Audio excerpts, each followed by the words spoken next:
salaamaaleykum gars yi ziar naa leen bon vidéo tey bi nag ci concours armée de l'air laay ñëwaat may ñaan da ngir yàlla ngeen déglu vidéo mu jeex parce que la fois passée j'avais déjà fait une vidéo mais quand j'ai regardé j'ai reçu beaucoup de questions voilà sur des choses que j'ai déjà expliquées voilà. Maintenant la vidéo d'aujourd'hui on va faire ça en partie, voilà, en plusieurs parties. Donc sur la première partie je vais revenir sur les communiqués, les deux communiqués, officier ak option sous-officier. Parce que xam ngeen ne dafa am changement bu am surtout option officier, parce que officier bu njëkk même daaw sax si je ne me trompe pas jusqu'à l'année passée officier c'était niveau licence. Maintenant cette année dañ ko wàccee ba niveau bac. Sous-officier tamit niveau bac la. Après naa détaillé ci concours bi ci vidéo bi dégg ngeen incha allah écoutez jusqu'à la fin. Dans cette vidéo là aussi incha allah je vais revenir sur les matières que vous allez faire incha allah. Aussi la correction des anciennes épreuves, on a déjà démarré ça. Le samedi passé, on a corrigé les épreuves de l'année 2024-2025. L'année passée aussi, on a corrigé beaucoup d'épreuves pour les autres concours. C'est la même chose. Mais tout ça se passe dans notre chaîne YouTube Institut Kër Dabakh. Vous allez sur une chaîne YouTube Institut Kër Dabakh. Vous allez si vous allez voir correction et c'est gratuit. Si vous êtes intéressé, c'est gratuit. Voilà, c'est gratuit, c'est pour vous. Sur une chaîne YouTube aussi, vous allez faire une émission. C'est-à-dire, nous inviter un élève ou bien un ancien élève qui a déjà réussi le concours. Pour l'armée de l'air, on a fait ça. J'ai invité un ancien élève qui est même devenu sergent, je crois, ce qu'il m'a dit. Voilà. Et on a fait une émission, il a beaucoup expliqué l'armée de l'air, comment ça se passe, le concours, les formations, etc. Donc, demain sur une chaîne YouTube, Institut Kër Dabakh, léegi armée de l'air bi communiqué bi ñaar la am na officier am na sous-officier. Officier bu njëkk niveau licence la woon waaye léegi dañ ko wàcce ba niveau bac. Léegi ñi nga xamante ne nii sont en classe de terminale ils peuvent faire le concours, mais écoutez très bien maintenant. Bon maintenant je vais pas détailler, je vais pas lire le communiqué parce que c'est long. Vous pouvez télécharger ça. Pour télécharger ça c'est très facile. Da ngeen dem juste seen Google Chrome, voilà, ngeen bind communiqué concours armée de l'air 2026 et vous téléchargez ça. Maintenant il faut regarder l'entête, la date c'est 4 décembre 2025. 4 décembre 2025 moo nekk si kaw dégg ngeen waaw tout le monde peut télécharger ça, c'est très facile à télécharger. Voilà. Ensuite ngeen xool loolu rek la dara météo ji voilà. Maintenant ça c'est le communiqué pour officier. Les concours officiers mu ngi nii. Le concours est ouvert aux jeunes sénégalais de sexe civil et militaire servant pendant la durée, voilà, remplissant les conditions suivantes: être nationalité sénégalaise, être âgé de 18 ans au moins,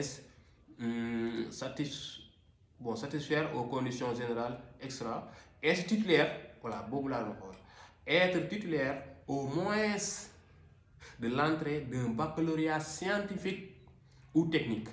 Dégg ngeen kon officier ñu mu concerné mooy les scientifiques techniques. La candidature sous réserve de l'obtention du baccalauréat est acceptée. C'est-à-dire élèves yi nga xamante ni actuellement ñu ngi classe de terminale amaguñu bac mun nañ ko def. yaakaar naa leer na ñi nga xamante ni tamit am nañ bac ba am licence mun nañ ko def s'ils ont bien rempli les conditions. Voilà.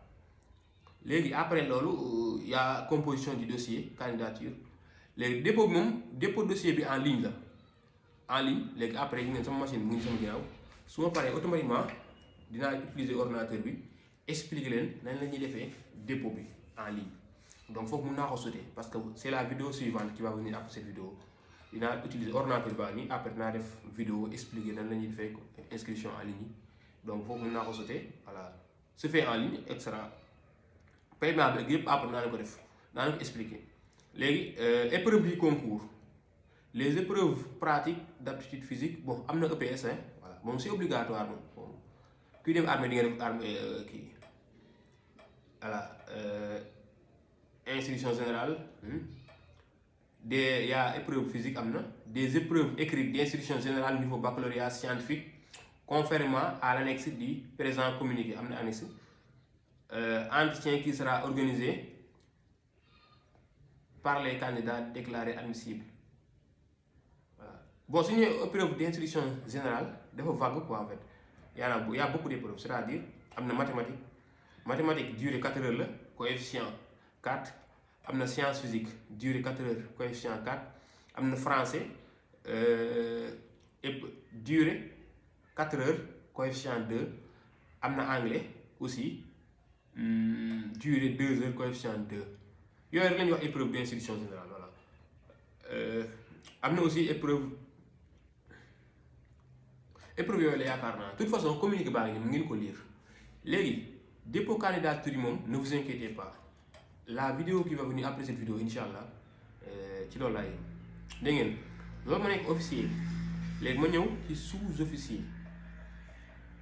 bon sous-officier tamit c'est après la même chose mais changement bi ci am mooy sous-officier littéraire yi mën nañ ko def comme les scientifiques excusez-moi ils peuvent le faire. Pour le concours sous-officier presque sont les mêmes conditions hein, voilà. Être célibataire sans enfant, être bien noté autorité conduire voilà. Être titulaire au moment de l'entrée. Donc fii je vais lire les grandes lignes parce que le communiqué vous pouvez télécharger ça vous tous vous lisez ça voilà. Être titulaire au moment de l'entrée du baccalauréat scientifique ou technique pour les spécialités dégg ngeen sous-officier laa nekk léegi scientifique yi spécialité yu ñu war a def yu ñu mën a def pour le concours sous-officier mooy pour les spécialités astrostructure armement bord avionnautique contrôleur aérien extra voilà yii nag xaw ma ci yu bëri ay termes la yoo xam ne man xaw ma ko vraiment moo tax j'avais invité une personne qui a déjà réussi le concours il a expliqué ces spécialités là maintenant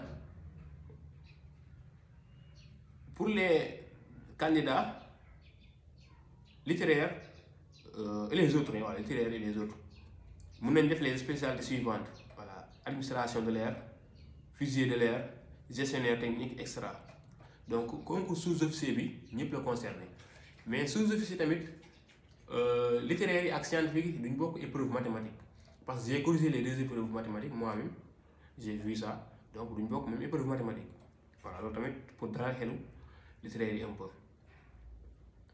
Les candidatures sous réserve du bac sont acceptées c'est-à-dire que ñi nekk terminal actuellement nga xamante ni amaguñu bac mën nañ ko def là aussi le conseil que je vous donne c'est de tenter votre chance faut pas dire damay xaar ba am bac rek voilà. Aussi certificat de nationalité fu amagul na nga dem nga wuti ko nga denc moo gën a wóor voilà. Léegi les épreuves du concours il y a des épreuves pratiques d'aptitude physique mooy EPS bi des épreuves écrites d'instruction générale niveau baccalauréat comme tout à l'heure rek léegi sous-officier d'active épreuve yi ñuy def tamit mooy épreuve mathématique sciences physique français anglais voilà. Léegi ñoom pour sous-officier yi coefficient yi xam nga pour sous-officier nañ def maths PC français anglais mais coefficient yi bokkul pour littéraire yi ak pour scientifique yi. Pour les littéraires coefficient maths bi c'est 2 et pour les scientifiques coefficient mathématique c'est 4. Pour les scientifiques ils vont faire science physique coefficient 4 mais littéraire amul science physique duñ def PC. Français bi c'est 2 pour les scientifiques coefficient 2 pour les scientifiques coefficient 4 pour les littéraires. Anglais coefficient 2 pour les scientifiques coefficient 4 pour les littéraires voilà. Maintenant fekk épreuve sport nag di ngeen def course de 1000 mètres course de 100 mètres grimper à la corde saut en longueur saut en hauteur lancer de poids yaakaar naa leer na voilà. Communiqué bi ngeen ko télécharger ngeen xaar mu gën a yomb léegi après je vais vous expliquer tout à l'heure léegi nii sama ordinateur baa ngi sama ginnaaw je vais vous expliquer nan la ñuy defee dépôt en ligne voilà dama leen ko expliquer léegi rek incha allah.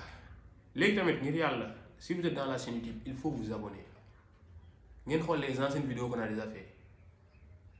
Récemment j'ai corrigé l'épreuve concours armée de l'air. Ensuite j'ai fait des interviews à beaucoup d'élèves avec beaucoup d'étudiants même pendant les vacances de Noël et ça qui sont dans les écoles EPT ESP extra ku ci nekk invité naa la def na ak émission yi enregistré naa ko pare xam nga lan moo des publier ça seulement et je vous promets quelque chose, que chaque mercredi, Inch'Allah, chaque mercredi, je vais publier une vidéo de présentation d'un concours. Clairement. Voilà. Ancienne épreuve, pour ngeen am ko, il faut venir dans notre compte TikTok. Parce que épreuve, xam nga ay image la rek, ay photo la. Léegi su ñu ñëwee suñu chaîne, suñu compte TikTok, Institut Kër Dabakh, Inch'Allah, Institut Kër Dabakh. Su ngeen demee foofu, vous allez voir les images des anciennes épreuves. Hein. Il y a beaucoup d'anciennes épreuves que j'ai balancées là-bas. Clairement. Et je vous souhaite une bonne chance. Aussi, le concours d'entrée à l'école militaire de santé, c'est un très bon concours. S'il y a des élèves, en tout cas, qui souhaitent faire ce concours-là, je peux vous signaler ici, parce que j'ai programmé de corriger l'épreuve de l'année passée. Mathématiques, non. Militaire de santé, mon maths. L'épreuve PC, je l'ai corrigé. Peut-être l'épreuve SVT, je vais inviter un autre prof qui va corriger ça. Je crois que c'est clair. Merci.